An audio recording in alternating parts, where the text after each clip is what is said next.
안녕하세요. 플레이어입니다. 영성과 과학을 적대적으로 여기는 큰 이유는 두 분야가 같은 근원에서 나온 것을 모르고 서로가 철저히 분리된 것이라 믿기 때문입니다. 영성의 성격은 신, 영혼, 의식, 삶의 테마 등 보이지 않는 부분을 다루기에 직감으로 맞다, 아니다를 판단하게 되는 직관적인 영역이라 할 수 있고, 그에 반해 과학은 실험을 통해 검증 가능한 이론과 예측을 다루기에 합리적인 이성의 영역으로 분리하고 있습니다. 직관과 이성은 서로 반대되는 것으로 여겨 극과 극으로 취급합니다. 특히 자연과학 분야는 영성과 과학을 완전히 무관하게 여기는데 그치는 것이 아니라 적개심과 경멸감을 드러내기도 합니다. 과학과 영성을 접목시키는 학자들을 사이비 혹은 유사과학자로 부르며 교단이나 학회에서 추방하는 등 철저하게 영성과의 단절을 시도하고 있습니다. 그러나 영적인 삶을 추구하는 사람들 중에서도 과학이 인간의 의식 성장을 막는다며 무조건적으로 불신하거나 자연과학의 발전 덕에 혜택이 늘어난 의료기술을 모두 거부하고 오직 자연적인 치유만을 고집하기도 합니다. 병의 원인이 될 수 있는 정신적 문제를 일절 고려하지 않고 오직 증상만을 다루고 거기다 난폭하기까지 한 치료 방식은 분명 현대의학의 한계라 할 수 있습니다.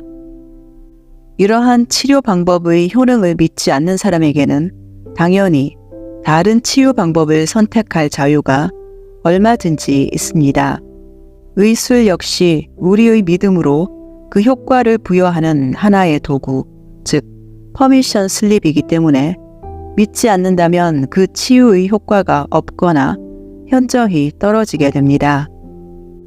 그러나 의술의 도움을 받는 것 자체를 모두 차단하는 이유가 영적이지 않아서 혹은 덜 영적이므로 라는 믿음이 있는 것은 아닌지 스스로에게 물어봐야 할 것입니다. 영적인 사람이 되기 위해 특정 과학 기술을 멀리하려는 것인지 아니면 진실로 자연 치유의 힘을 더 믿기 때문인지 솔직한 탐구가 필요할 것입니다. 이렇게 영성과 과학이 서로에 대해 배타적인 태도를 취하는 것은 두려움 때문입니다.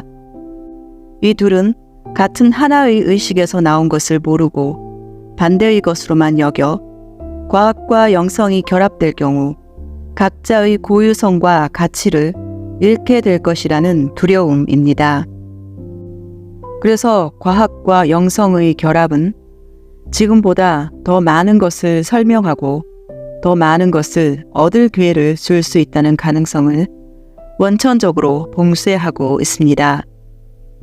영성을 이해하는 자연과학자들은 그렇지 못한 동료들에 비해 월등히 넓은 시야와 관점을 가지고 있습니다.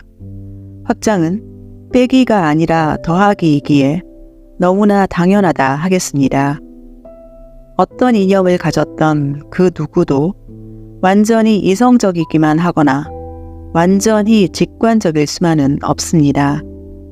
직관과 직감을 터부시하는 자연과학자들이라 하지만 그들이 수학적으로 증명한 것들 중에서 최초에는 그들의 직관만으로 알아낸 가설이었다는 것을 우리는 선례를 통해 잘 알 수 있습니다. 그 중에는 당시에는 비웃음을 샀지만 후세에 사실로 입증된 것을 넘어 주류 과학이 된 경우도 다수입니다. 이성과 직관 모두 우리의 자연스러운 면이고 하나의 의식에서 나왔지만 그 정도가 다른 표현일 뿐입니다. 보통 지구보다 몇천 년 이상의 의식과 과학이 발달한 문명에서는 영성과 과학의 분리가 전혀 없이 하나가 됩니다. 하나에서 나온 양극성을 얼마큼의 분리된 혹은 합일된 의식으로 다루는가는 개인은 물론 그 문명의 발달 정도를 나타내는 척도가 됩니다. 과학과 영성이 서로를 배척할 것이 아니라 서로의 역할을 인정하고 적절한 균형과 조화를 이루게 된다면 이성과 직관을 잃는 것이 아니라 둘 다 얻게 되는 효과를 가져올 것입니다.